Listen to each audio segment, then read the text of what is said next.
सब देखने और सुनने वालों को मोहब्बत भरा सलाम।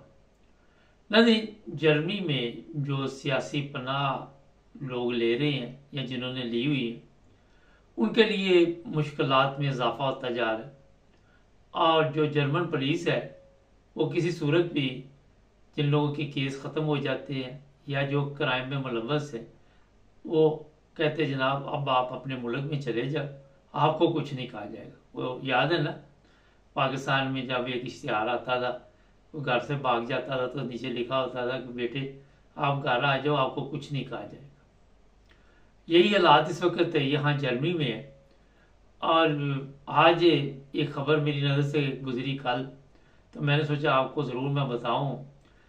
जितने भी लोग यहाँ पे सियासी पनाह ले रहे हैं, चाहे वो पाकिस्तान से हैं, अफगानिस्तान से हैं, ईरान से हैं, तुर्की से हैं, सीरिया से है, जहाँ से भी ये लोग हैं, होता ही है कि इनकी कोशिश होती है कि हम किसी न किसी तरह यहाँ का रेजिडेंट परमिट ले सकें ओफनथार्ड जर्मनी की, और फिर लीगल हो जाए।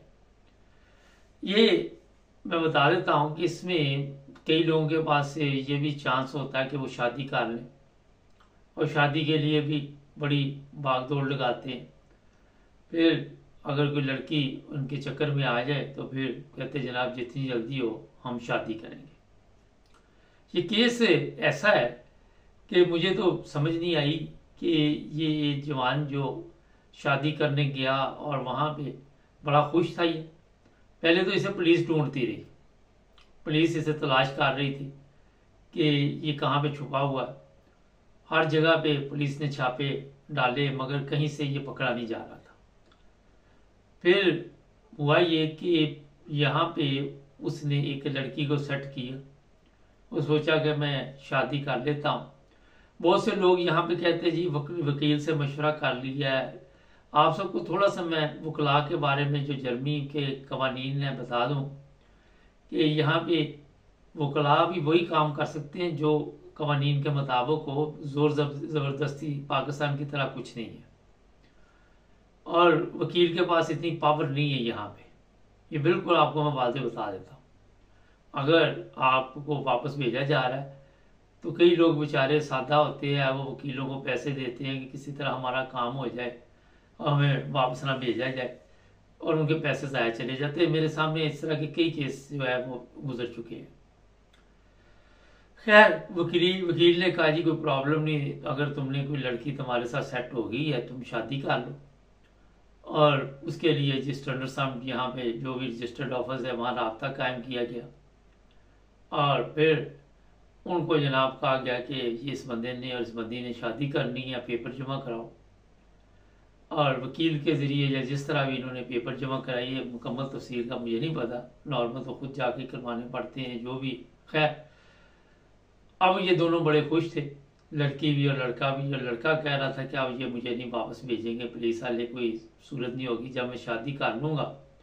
और शादी से पहले भी कई पापड़ बेलने पड़ते हैं, क्योंकि अगर आप जो पाकिस्तान से या तुर्की से जहाँ से भी हैं वहाँ से पेपर लेके फिर वहाँ की एम्बेसी से, जो जर्मन एम्बेसी उसे मुल्क में वहाँ से टेस्ट करवाने पड़ते हैं, और फिर ये पेपर जो होते हैं यहाँ पे माने जाते हैं।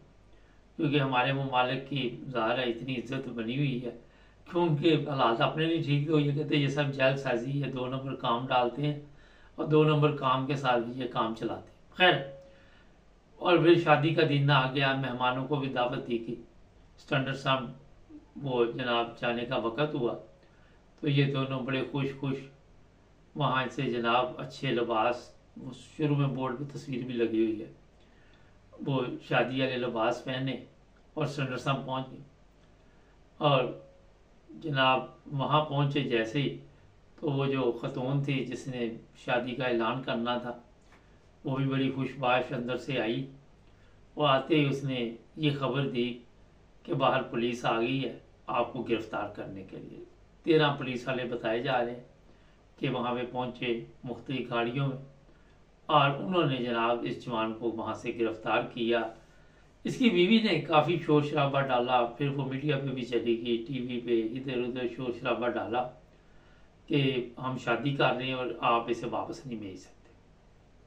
लेकिन इस शोर शराबे के दौरान ही ये हुआ कि क्योंकि उसके पास पासपोर्ट था। पहले ये भी मैं बता दूं, जब असाइलम करते कहते हमारे पास पासपोर्ट ही कोई नहीं, और पासपोर्ट छुपा लेते कई लोग।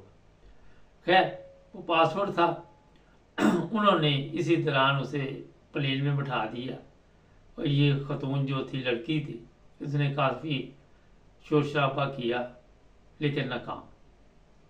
इस बंदे का तल्लक तुर्की से था, और अब ये तुर्की पहुंच चुका है। जो इसके साथ शादी करने वाली लड़की थी, उसने कहा जी मैं इसे हर सूरत वापस लेके आऊंगी।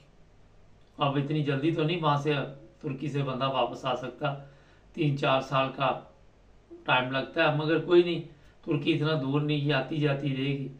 अगर तो हालात ठीक है तो फिर वो आ भी जाएगा।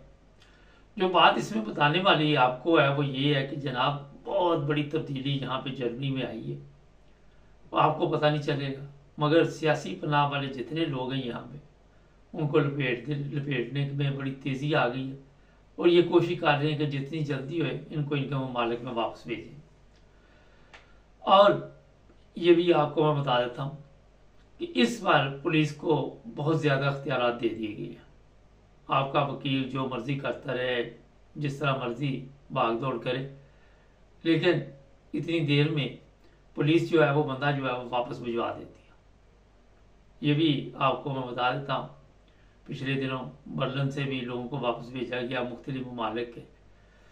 और मैं हर प्रोग्राम में आपको ये ज़रूर बताता हूँ कि क्रिमिनल जो है उनकी तो कमबख्ती आई हुई है, मगर साथ दूसरों को भी ले डूबे हैं, क्योंकि किसी भी क्रिमिनल को ये यहाँ पे कहते जी रहने की इजाज़त नहीं है। केस चले ना चले, आप पे कोई चार्ज लग गया तो समझे कि आपका काम हो गया। सियासी पनाह यूरोप में इतनी सख्त कर दी जा रही है, जर्मनी जैसे मुल्क में भी, और इस पर सियासी पार्टियां जो हैं वो भी मजबूर हैं, जो ना चाहते हुए भी इस तरह के आप बयान दे रहे हैं कि उसके पास दूसरा हल नहीं है, क्योंकि जर्मनी में जो गैर मुल्कियों के मुखालफिन हैं, जो पार्टी के खिलाफ है, वो बड़ी तेज़ी के साथ ऊपर आ रही है।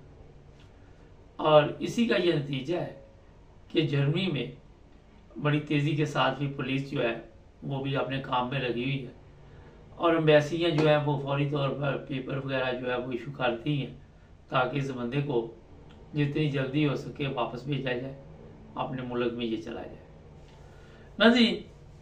जो भी लोग यहाँ पे सियासी पनाह पे हैं, हमारे पाकिस्तानी हैं, अपने वकला से उसके बावजूद रब्ता रखे। कोई ऐसी पोस्ट बड़ी ज़रूरी होती है आपकी, कोई भी ज़ाया ना हो, क्योंकि आपके पास अब वो टाइम नहीं है जो पहले वाला था कि चलो जी कोई लेटर नहीं मिला, वकील ने नहीं दिया। यहाँ पे ऐसे भी वकला हैं जो बड़े सुस्त हैं, और वो टाइम पे पोस्ट जो है वो भेजते नहीं है, फिर अपील का वक्त गुजर जाता है। अगर अपील का वक्त गुजर गया तो आपके पास फिर कोई चांस नहीं।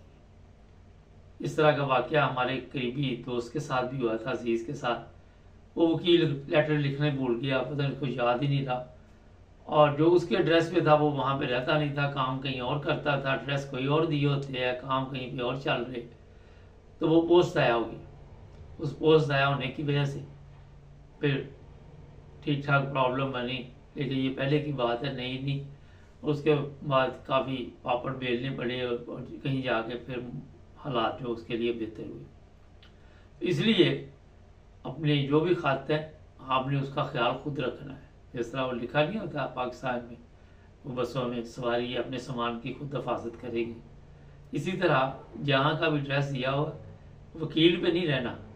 ये नहीं सोचना कि जनाब वो जो वकील है वो हमें ढूंढ के बताएगा, हमें लेटर देगा, तो इसका बंदोबस्त आपने खुद करना है। चैनल को सब्सक्राइब करें, सब्सक्राइब कर लें, और टिकटॉक पे भी आप हमारी नशियात देख रहे हैं, बड़ी तादाद में यूट्यूब पर भी देख रहे हैं। जुड़े रहें हमारे साथ ताकि और भी प्रोग्राम आप देख सकें। अल्लाह हाफिज़।